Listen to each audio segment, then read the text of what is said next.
Jemo Mtuwangu. My guy, my guy, my guy. So, first of all, I want to know how many people are watching us from the internet. Are there like 4 people yet? We are not at 4. So we can start riffing. So, Socrates, first of all, I'd like to say it's been a pleasure doing. Where is my microphone? It's going on and off. It's been a pleasure doing the show with you since yesterday. Did you enjoy your show yesterday? I did. Came out well. Better than expected, eh? Yeah. I think it was a good show, and many people actually also agree that it was also a good show. So, yeah, we're doing well. We're doing well. So, if you're just streaming in, we are live in Accra, Ghana, at the Labone Dialogues of NYU Accra. For those of you who are able to tweet, our hashtag is hashtag NYU Accra Lit Simp, LITSYMP. And it's not a festival, it's a symposium where we are just trying to give you a sliver of what's on offer for African writers. So if this is the first time you're seeing us or the first time you're hearing about us, welcome. Tell us, how was yesterday? Yesterday was awesome. There was a huge list of guests and conversations that took place.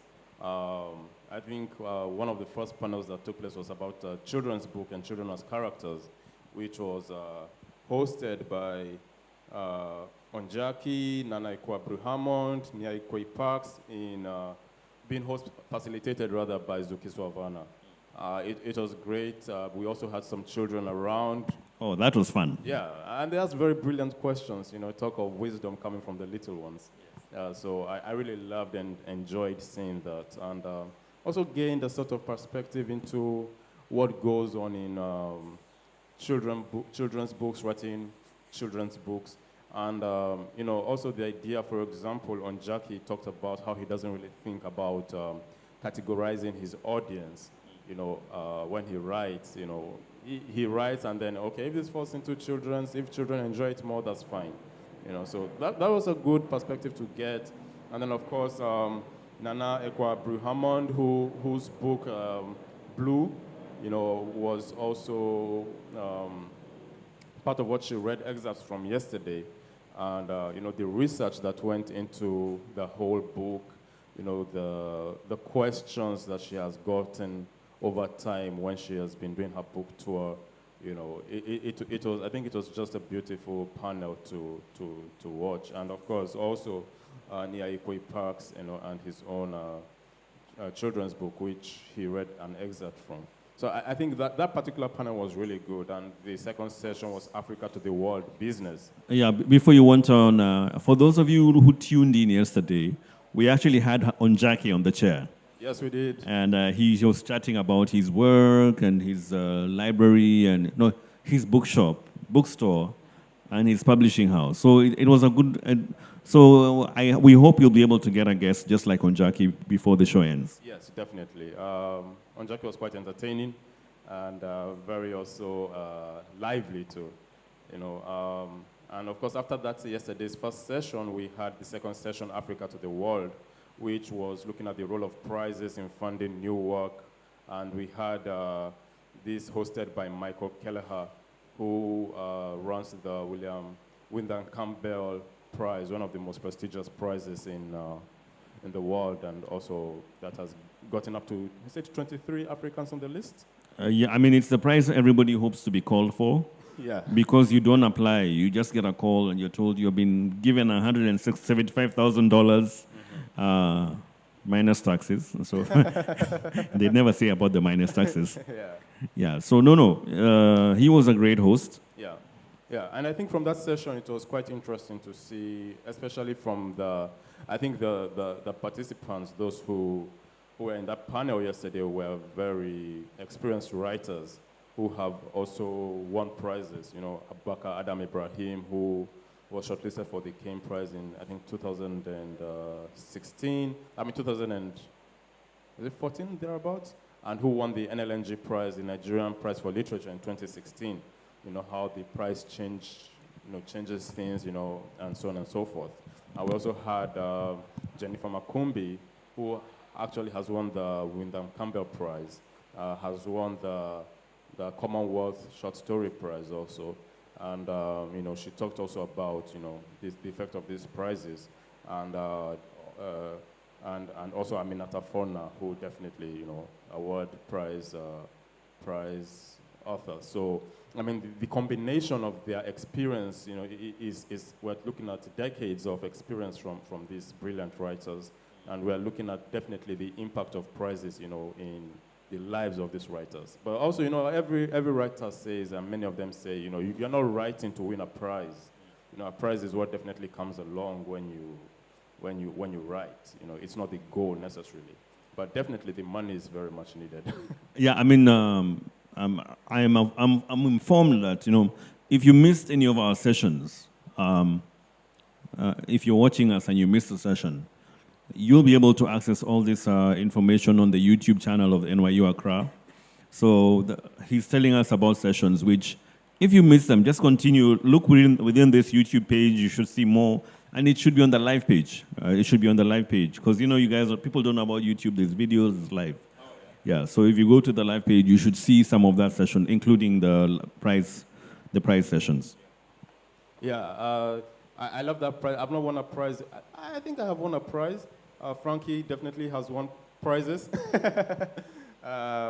So yeah, that was a very good session. The questions that also came out of that session were interesting. Also, we're coming back to the whole issue of whether those in the diaspora win more prizes than those on the continent. Which I think it is a recurring theme in African literature at this point, especially with a wave of writers heading west. Yeah, one of the things that the guest said that if you want to win prizes, then you need to set up some of the prizes in your own country, because like you can never win the Booker Prize if you're published in Malawi. I remember Aminata saying that if you're is it Aminata or Jennifer? I think it was Jennifer. Yeah, if you're published in Malawi, you cannot enter the Booker Prize, because the Booker Prize is for books that are published in the UK. So yeah. Oh, by the way, I'm an award-winning journalist. I just wanted to put it out there, guys. Thank you for reminding us, James. Yeah, everybody's saying how they've won stuff. Even me, I've won stuff. Yeah, mine is just a plaque. A plaque is still a prize, even if it doesn't come with money. Yeah, you just go walk to it and rub it and ask for 3 wishes. Yes, you rub it. So that was a great session. Yeah, that was a great session. Coming back to just what you said about the prizes being set up on the continent, I think that's another thing that is interesting to note. A lot of the prizes we many times look towards those outside of the continent. Which then begets the question, what infrastructure, literary infrastructure, we put in back here.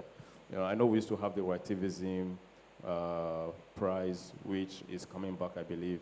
10 years, coming back was a 10-year, for the 10th anniversary. Yeah, but they're coming back, and they also did very great work in the past. We used to have the Etisalat prize, What a prize. Yeah, and that prize actually was quite prestigious in its own way. Many people look forward to it. So it was for a debut novelist writing in English. Yeah. Or if you wrote into English translation. Yeah, and I think that's where we discovered this Congolese writer. Yes. Tram 83. Tram 83. Yeah. Fiston Mwanzamujila. Fiston, yeah, exactly. So prizes do give us, new people to also, read and look out for and get exposed to their works. So yeah, there is that. But I think the larger question is, why don't we have more African-funded prizes? And I wonder if this boils down to, I don't want to say general attitude on the continent, especially like from businesses and all that, but just that it seems the arts is just, it's just the arts, and this is something also journalism faces on the continent, funding and all that. I know that 3 years ago in Nairobi, Kenya, I was part of a new initiative to bring a prize called the Kendeka African Writing Prize. And it was done by a guy who lives in Thika, and it was dedicated to his mother. And when you win the prize, you win $1,000. And from that prize, we've seen some new voices we'd never heard before. So it doesn't cost too much if we get local patronage. Prices can go far. I wanted to ask, maybe we can get somebody in the audience. Would you mind joining us on the show?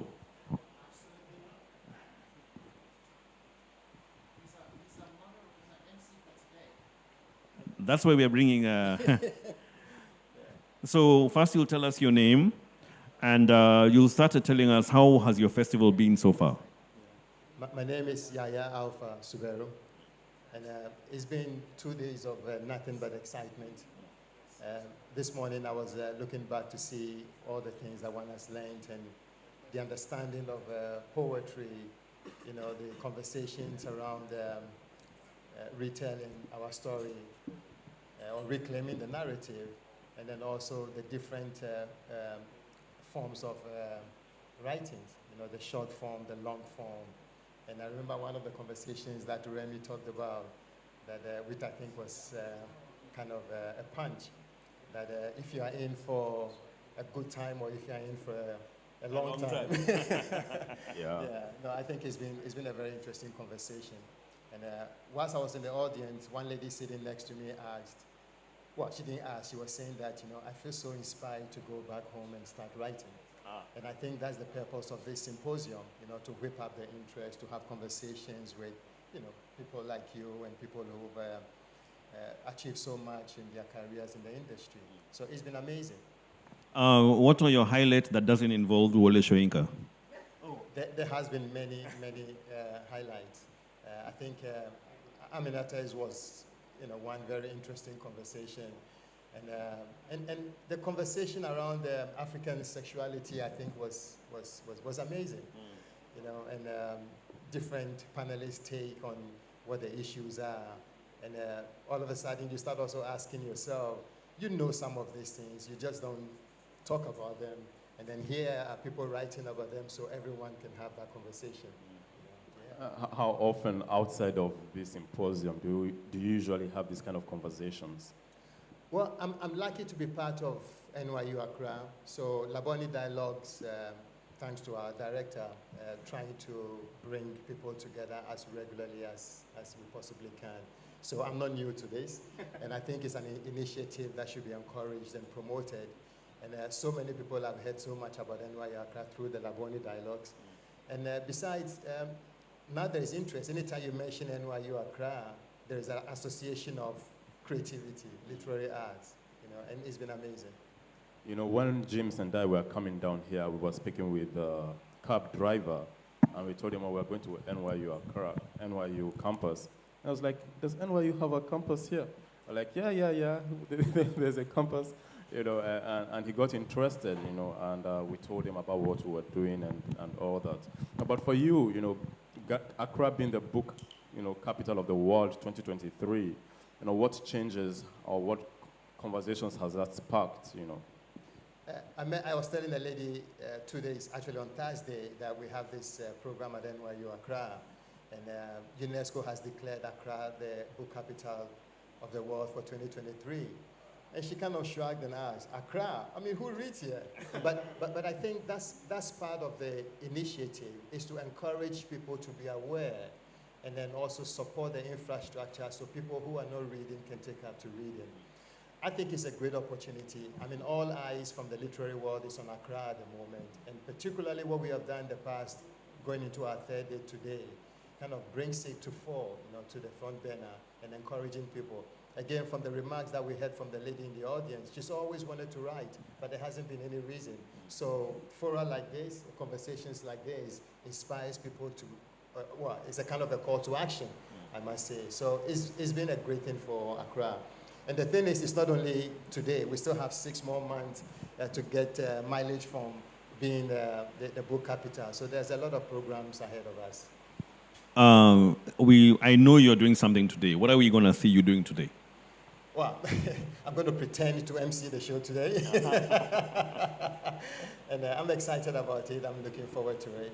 And this morning I woke up and I was asking because I've been here since it started on Friday and then listening to it, and I've been taking notes. Actually, it's very interesting to see the programs that was made, for them to have space in the back for notes. And you can see mine is all filled up. I've taken, it's like I've been to school the past 3 days. Yeah, so it's been amazing. Thank you so much. Thank you so much. Ladies and gentlemen, he's going to be emceeing our show later today. So look out for that. Thank you. Yeah, James, let's address the, I don't know if I should say the elephant or the tiger in the house. Talking of Wole Soyinka, when he was here yesterday. So I made sure I didn't talk about Wole Soyinka because Wole Soyinka is the legend of the festival today.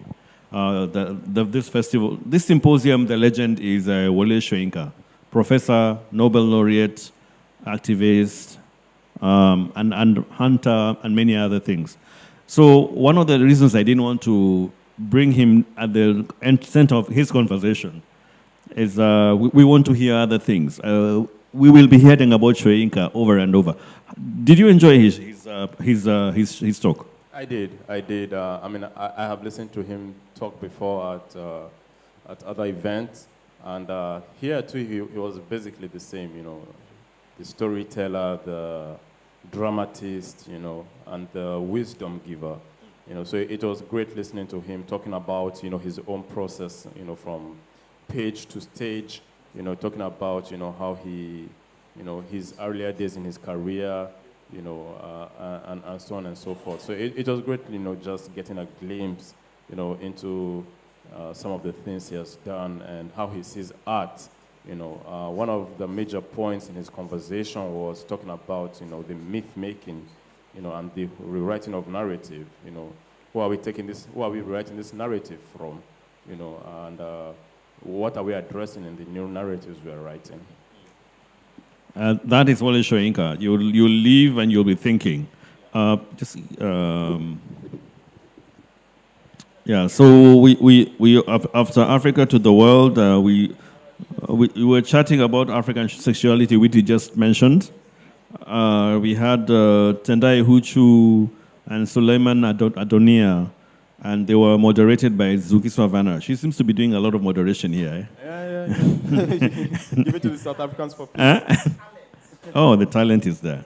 So they were chatting about African sexuality, and it's interesting because the protagonists in some of the key characters in their novels of Tendai Huchu and Suleiman Adonia, we can see their sexuality coming to the fore. And I really enjoyed that session because, we're talking about the things we will not talk about. And these are people who are writing about the things we think about, but we are shy to talk about it in front of other people. Yeah, so that was a highlight for us. The conversation got into the discussion about, where the sexuality discussion comes in, the other sexualities, the LGBTQ, and the place that it plays in our roles. For instance, one of our Tendai Huchu talked about the LGBTQ conversation only comes up during elections because it's a vote getter. As soon as the election is gone, we move on with our lives and we forget about it. So that was that was a nuance of the conversations we are having with the other side of African sexuality. So what are we looking forward to today, James? Okay, I'm just going to be honest. I'm looking forward to the cocktail. Okay. But it's away from the cocktail. I mean, there's so much happening. Yeah. We're just going to start with the translation. And again, it's also moderated by Zuki Swavana. As I said, she seems to be moderating a lot of the events here. I think this has to do with something with the Truth Reconciliation Committee that is passing down in South Africa. Yes. So, I mean, I'm actually looking forward to the keynote from Chris Abani. Yeah. I've heard about his famous keynotes and how well he does his keynotes. So that's actually a highlight I'm looking forward to. Today we'll be having Khalaf, with us. And Khalaf has been on various panels, actually, But yesterday I was reading his book, and it was about his experience losing his passport, crossing the borders of Europe. Yes. And it was really interesting. Kalaf is here. I hope we'll be able to bring him to the stage. Kalaf. Would you be willing to come and join us on the podium for a minute? Yes, Kalaf, really. It will not be too long, eh? We are excited to have you here. Please, welcome. Yes, Akwaba. It's Akwaba, right? Yes, Akwaba. Ah, good. And the answer is? Anyone who is asking, in this case, you can say Yanua. Yanua. Yanua. Kalaf, yesterday we had a controversial question for your countryman, Onjaki. And what was the question we asked James? So what we'd said is that Onjaki is the most important Angolan writer writing alive, and he wanted to kill us. And he's like, no, he's not the most important. He said it is you. So we say it's you now. He's so lying, yeah. Because the difference is, I just go with statistics, yeah? Because I'm a very practical man. I believe in numbers. Onjaki has almost 20 books published, translated in many languages. I only have one. And with that, I rest my case. Okay. So Onjaki may try and pretend, but we know the truth. So the question we're asking everybody here is, first of all, how has the festival been for you? And is this your first time in Accra? Are you enjoying yourself? Yes, it's been lovely. I love those encounters because allow us to be with our community. It's very important, to exchange, greetings and learn from one another. I think it's very important. I'm really happy to be here. And what is the highlight so far of your festival, of your symposium? The symposium. Yeah, the highlight. Well, I would say the talks. I think the subjects touch many aspects of the publishing industry, and that's very important. We had from children books to the prizes and publishing and all that. I think that's great. And of course, witnessing, I believe, a force in African literature in the name of Frankie. Shout out to Chike Frankie Dozien. Yeah, it's really important, and I believe the type of individual like him will make a huge difference moving forward. Kalaf, you'll be on a panel later on today titled Translating Us to Us. Basically talking about how, the continent definitely is divided across Francophone, Anglophone, Lusophone. For you, what are you looking forward to in that panel, especially considering you write in Portuguese? Your book has been translated from Portuguese to English, Well, I basically want to tell to my African Anglophone brethren and sisterins that we need to stop these shenanigans of not communicating one another, and we need to apply pressure, the ones that can apply pressure to our governments and to lower the flight tickets, because we need to visit each other. We need to know our cities. We need to know each other cultures. That's very important, and I think that's something that I believe the literature can be that door to worlds and to the other. I believe really pretty much on that aspect, and I want to discuss this with my fellow panelists about those aspects. Just one question before you leave. In Angola, the African classics for you, and I'm talking of, the Things Fall Apart and, many of the classics written. Did you read them in English or did you read them in Portuguese? And what is the, level of books in English or, that are in Angola as compared to? I read them in English and very late, only when I learned English. But I would say, um, which was in my grandfather's library, when Angola was one of the last African countries to get independence, yeah? And one of the first institutions that was created was the Writers' Union, yeah? Agostinho Neto and Pepe Tela and all the other greats, you know, they were all poets. So the first institution they created was the Writers' Union. To tell you like how important Onjaki is, just to give you like a little side note, Onjaki, he is still today the youngest member to enter the Writers' Union. I think he was 17 when he did. Just to give you a perspective. So don't believe Onjaki lies. Now we know. Yeah, so that organization also did something absolutely amazing, which was to translate and publish books from African writers across the continent. Yeah. Again, I didn't add Achebe on my grandfather's library, but I had Showinka and so many other greats from South Africa to Ghana.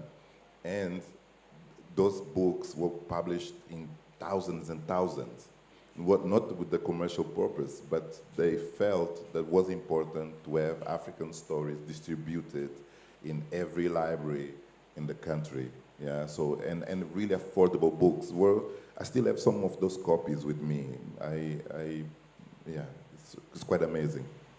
The final question, which we've been asking everyone, is African literature in your part of the world, is it looking like is it looking promising? Is it like it's good to be an African writing in Angola right now, or is it depressing? It's a challenge, I have to say, because for some reason people are afraid and scared of writers. Yeah, so it's a challenge. It's not something that like our youth or our kids grew up aspiring to be. You know, they write in the consequence of something. For example, like currently in Angola, hip hop is a huge force. Yeah, like the most urgent and vivid voices are coming from that movement, and they're doing an incredible job. But there's not books being written within that community. Again, you know, I'm patient. I think it will take time, and there will be our next write. I think will come from that community. Yeah, but it's promising, especially because there are people like Onjaki that are building infrastructures, bookshops, and also publishing houses. There are like 3 new publishing houses that were created in the last 3 years in Angola, all from young people. Cedric Carvalho, Onjaki, and one that I cannot remember now. But again, those infrastructures have been created by the generation that grew up, you know, sneaking and stealing books from our grandparents' bookshelves. And I think that's quite inspiring. Thank you so much, Khalaf. Thank you. Khalaf. We told you it wasn't going to be long. Thank you. So, listen, man, we only had men on this seat. Eh? I'm feeling it. The patriarchy must fall. Yes. Would you like to join us today? It's 5 minutes. You saw we were just saying who you are, and because you know we'll be patriarchy, man. Please come and join us. We beg. Thank you. Thank you. I apologize. We've only had men here, man. It's actually noticeable. Okay. Yeah. Thank you so much. First of all, maybe you introduce yourself and tell us what you're doing at Accra. Thank you for welcoming me. My name's Suzanne Maria Mengraj. I teach in liberal studies at NYU. I chair our critical creative production concentration. I'm a writer, and I'm very happy to be here. Thank you. Welcome. Thank you. And how's it been? Is this your first time in Accra? It's been wonderful. My family is Trinidadian, and we trace some of our roots to Ghana, and it feels like a homecoming of the best kind. Thank you. So have you been enjoying the festival so far? I've learned so much and met so many interesting people, and to be honest, I work a lot. I'm very tired a lot of the time, and I was like, oh gosh, this trip. But I can't tell you how grateful I am to be here. Thank you. So what are some of the highlights on this festival that you've attended? It's a symposium, guys, huh? Symposium. In terms of the discussions, it's mostly just been the insights. I mean, one of the things that really struck me, and I talked with him about it, came from Awam. In his opening remarks, he said, and I wrote it down, and I actually can't even recall the entire sentence, but he said something about what we become when we encounter each other. And that notion of changing as a result of encounter really moved me, and it's what I'm wondering about for myself. What am I becoming just being here? Yeah. What have you become? I've become someone who wants to return to Ghana. That's Oh, they got you. They got you good. Yeah, They got you. Good. Yeah. I mean, for today's panels, are there any particular panels you'll be looking forward to? Have there been particular conversations, for the past 2 days that have struck a chord with you? Well, I'm looking forward to the next panel, Translating Us to Us.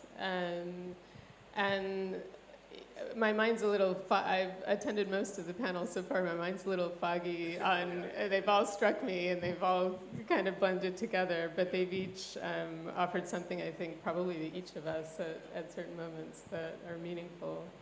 Okay, so thank you so much for agreeing to that. I told you it was going to be a minute or two, huh? Yeah, Is there a question you have? Is there a question you have? A question I have? Yeah, do you have a question for us? Just... Well, what's your experience of the symposium so far, and what have you gathered from it? I've really enjoyed the symposium. Yeah. I've been chasing everybody and taking a selfie with them. That's important. Yeah. So that I show my mom that I didn't fail in my life.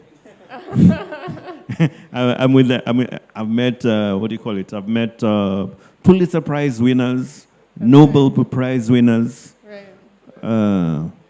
What are the other winners? Kane Prize winners, Commonwealth Prize winners, Wyndham Cabell Prize winners. I've met people who've written amazing books, and I've listened to them chatting, and I've been enriched by it. You've met all the winners.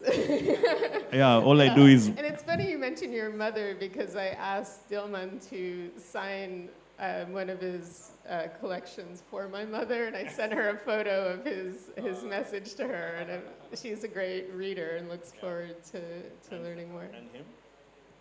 Yeah. My experience has been great. I looked forward. This is my second time in Accra. I looked forward to this, really.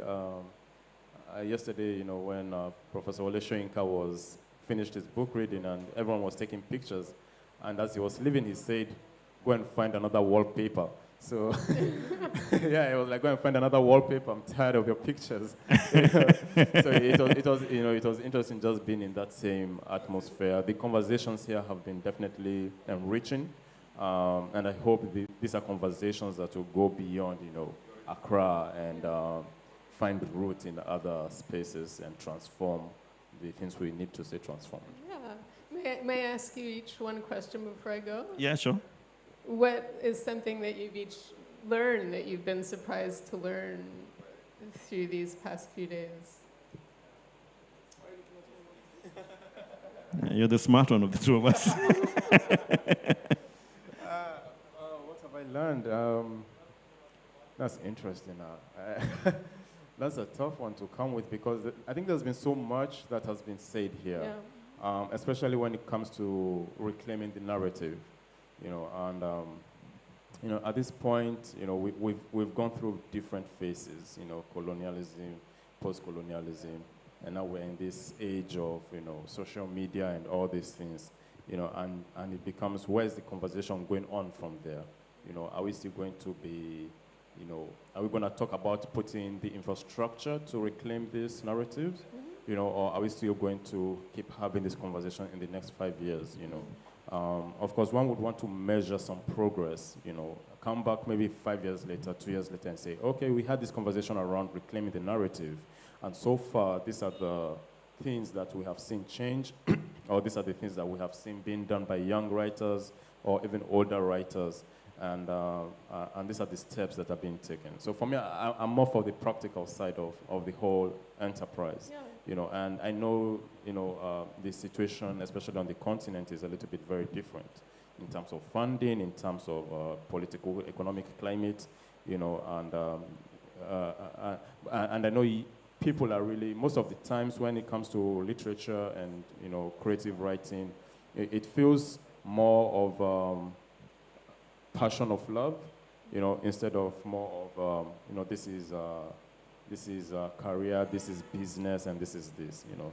So this definitely affects, you know, this reclaiming narrative, you know, topic we talk about, because when we don't see it as a, I think in some ways as a business, which is why I really liked the session about, you know, business in the last panel yesterday, you know, I think it's important we see those things. You know, we see markets, you know, the Indian market, the Chinese market, you know, and make this deliberate actions, you know.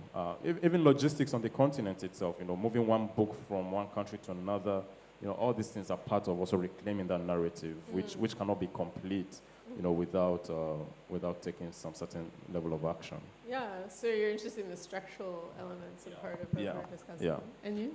For me, I learned that what the literary players were doing in the early 2005-6, that their vision has been achieved by this festival.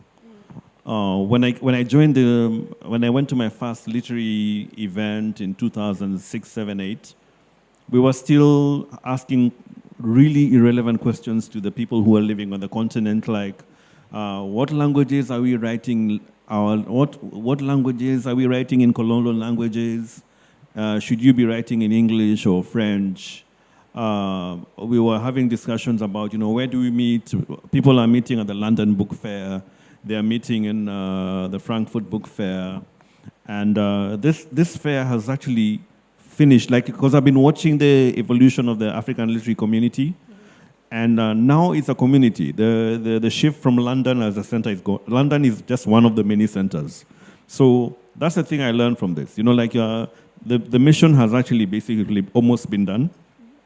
Because now we're dealing with issues that really matter to us. And whether it's, you know, we've just had on Jackie talking about conversations across the continent. We're not worried about whether we need to go to France or Lisbon or London anymore. We are concerned about, you know, conversation between Nairobi, Accra, Johannesburg, Durban, Lagos. So for me, that's a huge part of what's emerging from this festival. Yeah. So we are no longer in the 90s and 80s where the questions were designed for the people who are living the continent. Right. Yeah, right. We are doing issues for us. Right. And Yeah. I suppose the next panel will continue that aspect of your interest in our conversation. Yes. Wonderful. Thank you so much. You'll become the interviewer eventually. Huh? She eventually became the interviewer. No, it's fine. It's a morning show. She's good. She did the Uno reverse card. Uno reverse. Thank you so much for coming. Yeah, how much more time do we have before we get another person on our stage? How many? We have about 10 minutes. 10 minutes. Nee, would you willing to come and wrap up this morning show for us? I like your shoes, by the way. Very. No, Nee has shoes, man. He's the shoe. Here you go.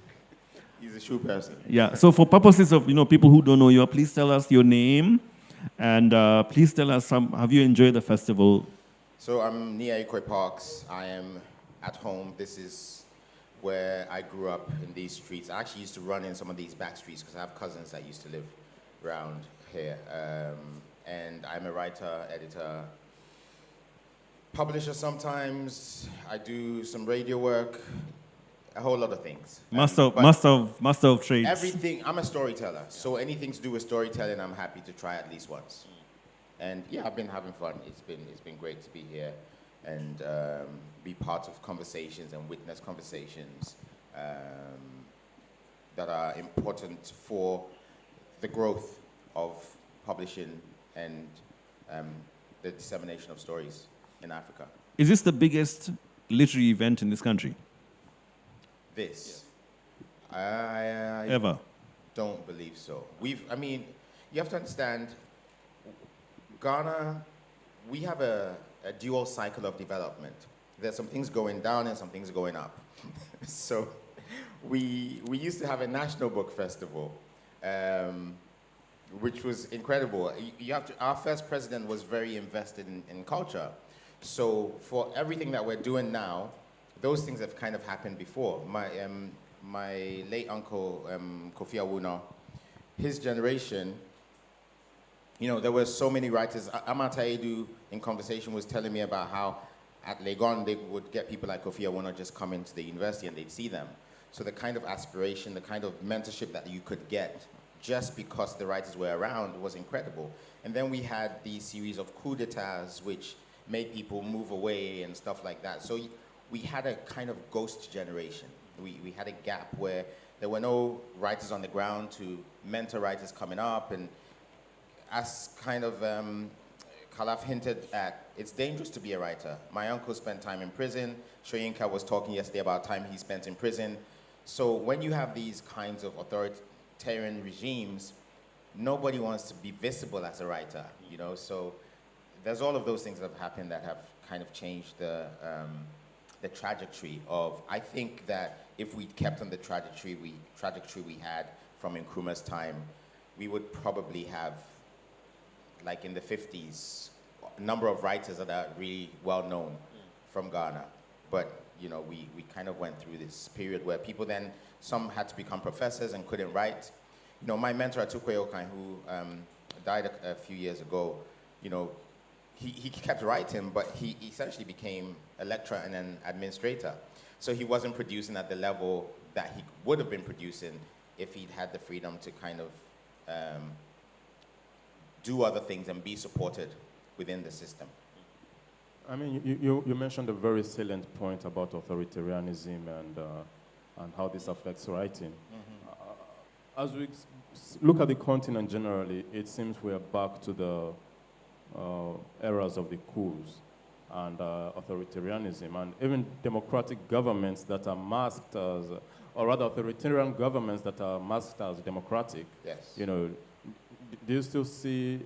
I think the quasi-democratic governments are more of a problem than the actual than the coups, because at least they're not trying to lie to you, so you know how to There's a Malawian writer, Jack Mapanji, who was in prison for quite a while when Banda was in power. But he actually thanks Banda for his writing style because he's like, at least I knew he was this way, and so I learned to write in code, and that became my style, right? The only reason why he ended up in prison is because some lackeys of Banda at some point probably didn't have enough to do and started to read the thing and say, actually, this guy is insulting you. It's kind of like, so yeah, I think, when it's a kind of military, not that we like military regimes, but at least we know what we're dealing with. You're being careful. When these people come into power, when they're elected, and then suddenly they want to put laws in place that restrict people's freedoms, that's more tricky because you're not quite sure what you're dealing with, who you're dealing with, who is spying on you, all of that stuff. So it's a really, there's paranoia in the system. In Ghana right now, there are people who can barely live, and there are people who are living better than princes. So, and nobody knows who's related to who, so if they're commenting about their own struggles, they're like, am I also commenting on how somebody is benefiting? So it's kind of like, yeah. So let me just go back to 2020 in Nigeria, where there was the NSAS protest, massacre by the military, and this kind of spilled over definitely, across a lot of African countries. Somehow we have also seen a number of writers, African writers, move from the continent to the West. Yeah. either due to despondency or due to wanting to further their career, and of course there's always this conversation that comes up. In some sense, do you think the duty of the writer is more now, in pushing for more democratic freedoms, and even writing from abroad back home, or do we assume at this point, the writer is a free writer, is a free person without any necessary moral obligation and can write whatever he or she likes? I think that's an utopian ideal that few African writers can afford. Few writers from the global south, to be honest, because I met with writers in the Caribbean earlier this year. Actually, speaking of Trinidad, I sat with L. Lovelace, and he was talking about the price he's paid for staying at home because he's an incredible writer. He does not have the kind of acclaim and support of writers who came after him that left the country. So they're facing very similar, issues in the global south almost everywhere. I have writer friends from India, again, who leave and become professors in America so that they have a steady income and they can keep writing. So I think this is a problem that endures partly because none of these governments actually want to support writing through infrastructure and stuff like that. Ghana Publishing Company, which initially published people like Mesha Kasari, folded, and they stayed in publication because private people picked up their books and stuff like that. So we do have a problem that the governments don't want to. So the writers then have to create structures where we can protect each other and further our careers. Kalaf and I were just saying, as the conversations were happening earlier today, that we're just going to have to set up an African translation fund ourselves and just shame every rich person we have dinner with into putting some money into it until we reach a certain level, and then start giving translators money to translate so that we can be talking to each other. But the fact that we, sitting down as writers at a symposium, have to think, actually, we need to do this, tells you exactly what's wrong with the system. Just one question before I hand over to James. Sorry, James. And you made a very salient point here. Shaming the rich to probably contribute to the arts, which is something I find quite. I don't think interesting is the correct term to use, but rather shameful maybe. That we have these Dangotes and these organizations and these people who don't see the arts or even see the media in that sense as worthy causes to invest in.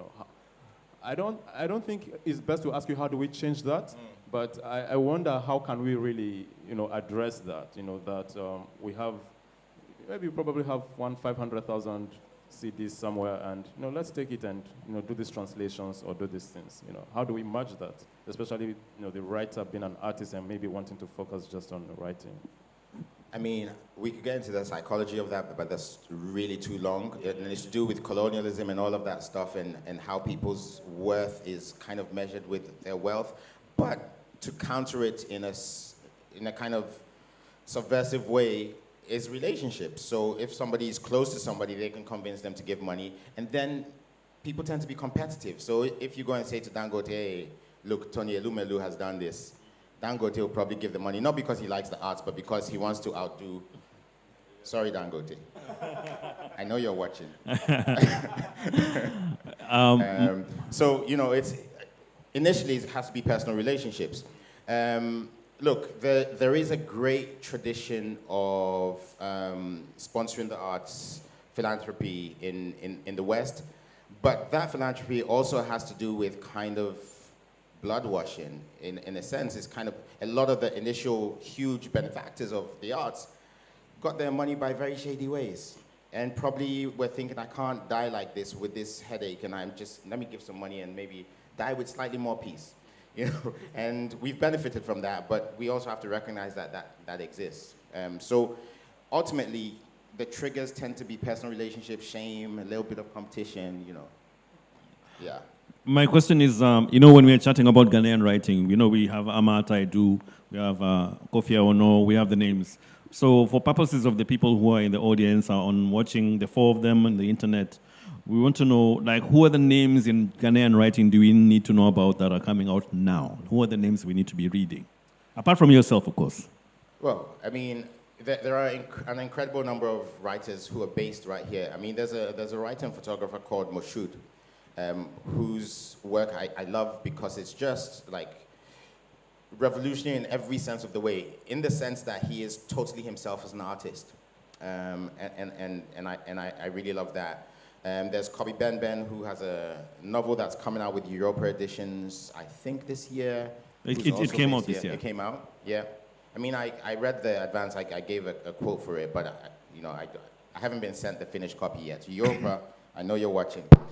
I really am using this internet thing because there are people I need to talk to out there. You met, Nana Dakwa was on here. There are a few people who have written for her blog, the Adventures from the Bedrooms of African Women, and also spoken on her podcast, who I think are developing really interesting projects. There's Coma Graham, who's writing something on grief, which again, I think is an area that we haven't covered a lot. And that's a nonfiction project that's in process. So these are all people who are based right here in Ghana. If I go to the diaspora, I was saying to someone, this year I think there are almost, I think it might be 15 books published by writers of Ghanaian origin.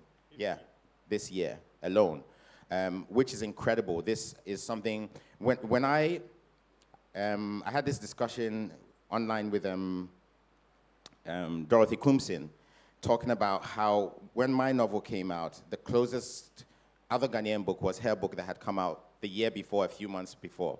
And it would always be like every year there might be one writer of Ghanaian origin that had a book out. But this year, I just did a panel at Cheltenham. There were 4 of us, Jessica George,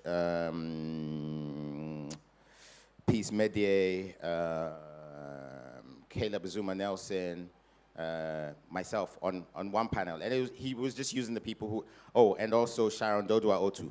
He was just using the people who he could reach within London. So we're not talking about the American writers of Ghanaian origin, Nana Kwame Brenya, all of those people. Mohammed Nasihu Ali, who works sometimes with NYU, has a book project. I don't know when it's coming out. It's Nanekwa Brew Hammond. The list goes on. So this year has been like ridiculous. There's a couple of writers who I mentored through a program at the London Library. One of them has a novel that's out this year. I can't remember the title. I can see the cover. It's purple and green. But yeah, there's a lot. So the question we've been asking every writer, because I think we're about to wrap up. The question we've been asking every writer is, do you see that this is a good time to be in the African writing space? Is it looking really promising to be a writer going forward? I think it really depends on how we seize the moment, because there are these cycles because a lot of the infrastructure is still very much in the West. There are these cycles when we become fashionable, right? And it is up to us to grab those moments and see what we can do from those moments so that we have more control. So if we don't use this moment to develop our own infrastructure, so like the conversation I was having with Kalaf and stuff, so that we can be in control of how the future looks, then this moment will pass and we will go through another drought. But for writers, we'll always feel urgently about writing, and we will continue to write. That's going to happen regardless. How often and by what means we're published is what will change. And if the gatekeepers are always in the West, it will always be the kinds of stories they're comfortable hearing, right? But if we're publishing ourselves, then it's all the stories that we need to be, putting out there, so people understand just the real breadth of African expression, which I don't think we've come close to experiencing. Because one of the things I say to people is, we don't even understand how connected we are to the African diaspora. It's really interwoven. There are people here who 3 generations ago were in the Caribbean. And by the same token, I was in St. Lucia, I met a woman, she's like, oh, my grandmother was called Yaya, she came from Ghana. And that's that happened in the last 80-ish years, right? And it wasn't, that particular migration wasn't the slave trade. So we forget that we move by ourselves. The narrative is always like we're passive in this, but we're very, very complex. We're very, there's a very complex makeup. And until we have more stories, we don't understand just the complexity of that relationship. I mean, the Brazilian connection to Ghana, to Togo, Benin, Nigeria, all the Santoses we have, and all of that history is there. So there's so much to write about when you're from here. And so as the writers, we're continually going to be urgently engaged in writing the stories. Whether or not they come out is a whole different thing. But the stories are being written. Okay, thank you. Thank you so much, Nee. We appreciate your taking part. Please just tell us what's coming in the next session and today. The next session we'll be looking at translating us to us, basically how Francophone, Anglophone, and Lusophone Africa communicate with each other in terms of literature. You know, many in Nigeria probably were more involved in Niger Republic conversation because of our president planning to invade Niger. You know, but but these are but in the literature aspect of it, I think there is a lot of separation that takes place. We don't really know each other, so it will be an interesting panel. And I'm going to hand over to the MC for today to take over from here. Thank you, ladies and gentlemen. We are now finished the breakfast show. See you tomorrow morning again for the breakfast show. Wow, thank you very much.